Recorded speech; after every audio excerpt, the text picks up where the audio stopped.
Halo, selamat sore semuanya. Tak terasa kita di Indonesia kali ini sudah seminggu lebih harus berada di rumah. Dan bukan berarti kita tidak bekerja, kita juga harus tetap bekerja seperti yang seharusnya. Dan sebagai guru dan juga sebagai pelajar, saya menggunakan sebuah aplikasi yang saat ini sangat populer karena situasi seperti ini. Nama aplikasinya adalah Zoom. Dan beberapa hari terakhir ada beberapa teman yang menanyakan kepada saya aplikasi apa yang saya gunakan dan bagaimana cara mengoperasikan aplikasi tersebut. Jadi pada kesempatan kali ini saya akan membagikan cara menggunakan aplikasi tersebut. Semoga bermanfaat. Baiklah, aplikasi Zoom ini sangat mudah digunakan, jadi semua orang pasti bisa mengoperasikannya. Dan aplikasi Zoom ini bisa dioperasikan dengan menggunakan PC atau laptop, bisa juga dengan menggunakan ponsel yang memiliki perangkat iOS maupun perangkat Android. Jadi semua orang pasti bisa mengaksesnya. Dan untuk Anda yang menggunakan PC atau laptop, pertama-tama saya sarankan untuk mendownload dulu atau mengunduh dulu aplikasinya dengan cara mengklik zoom.us/download. Di sini ada tulisan download, tinggal klik download, kemudian aplikasinya nanti keluarnya seperti ini. Nah, di sini ada join a meeting dan sign in. Untuk join a meeting ini, kalau misalnya kita mau gabung sebuah meeting. Dalam hal ini, sebagai seorang murid, harus mengklik join a meeting ini untuk mengikuti kelas. Pertama-tama saya sarankan dulu untuk membuat akunnya dengan cara mengklik sign in, kemudian di sini ada tulisan sign up for free. Nanti keluarnya seperti ini. Pertama dulu masukin dulu emailnya, kalau mau cepat juga bisa langsung dengan menggunakan Facebook atau Google. Misalnya, sign up, kemudian cek email untuk mengaktifasinya. Nah, nanti ada email dari Zoom itu sendiri, kemudian klik activate account untuk mengaktifasi account kita. Setelah itu, isilah data diri, contohnya ritual, kemudian isi passwordnya. Ingat untuk membuat password harus menggunakan minimal 8 karakter, kemudian harus ada ABC-nya minimal 1, kemudian juga harus ada nomor atau angka minimal 1, kemudian harus ada huruf besar dan huruf kecil juga minimal 1. Kemudian dibikin password lagi yang sama dengan yang di atas, kemudian continue. Misalnya Anda mengundang teman-teman yang lain. Ini bisa di-skip untuk your personal meeting. Kalau misalnya Anda sebagai guru dan link inilah yang Anda share ke murid-murid Anda nantinya. Setelah pendaftaran selesai, kemudian kita kembali lagi ke aplikasi tadi yang baru kita unduh, kemudian klik sign in, kemudian kita masukin email yang baru saja kita daftarkan tadi, dan klik sign in. Dan sekarang Anda sudah masuk di aplikasi Zoom.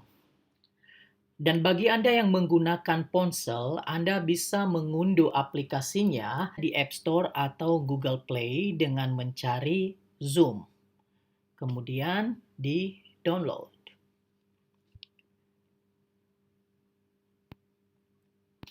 Setelah itu, maka sign up seperti yang tadi, kita masukin email, nama, kemudian I agree the term service. Kemudian pergi ke email untuk activate account. Kemudian kita isi lagi seperti yang tadi, kemudian kita sign in, masukin email, kemudian password, maka selesai.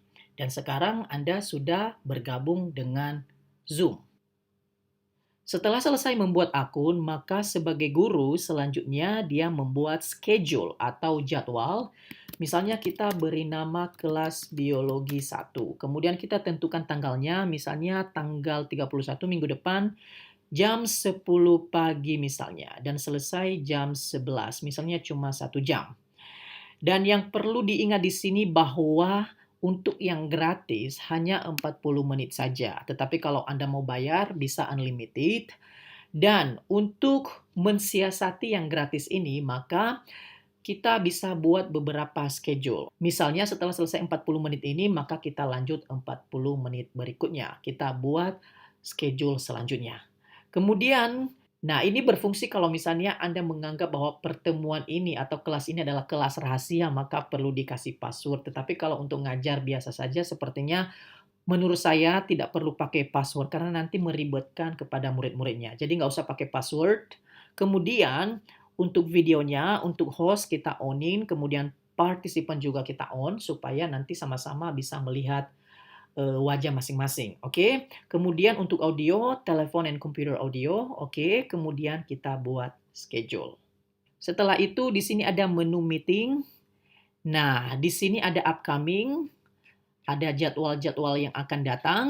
Di sini ada hari Selasa tanggal 31 ada kelas biologi 1 jam 10. Dan di sini kita akan mengklik start untuk memulainya. Dan supaya murid-murid kita tahu tentang kelas ini, maka kita bisa mengirimkan informasi ini. Ya, nanti informasi ini dikirim kepada murid-muridnya atau bisa klik copy invitation, kemudian setelah itu dikirim lewat WhatsApp atau lewat SMS kepada murid-muridnya. Nanti murid-muridnya akan mengklik link ini. Atau bisa juga dengan cara memasukin meeting ID ini. Dengan cara mengklik join, kemudian masukin meeting ID-nya tadi, kemudian klik join. Oke, selamat datang di video. Jadi nanti bentuknya seperti ini. Misalnya contohnya ada 3 partisipan di sini. Ini ada saya, ada partisipan lain atau murid-murid yang lain misalnya. Jadi untuk view-nya nanti kita bisa memilih misalnya ini yang terlihat besar adalah saya. Kalau misalnya kita mau ritual Jerman ini yang paling besar, maka kita bisa klik 2 kali. Jadi dia yang paling besar atau yang lain juga bisa 2 kali klik, maka bentuknya nanti seperti ini.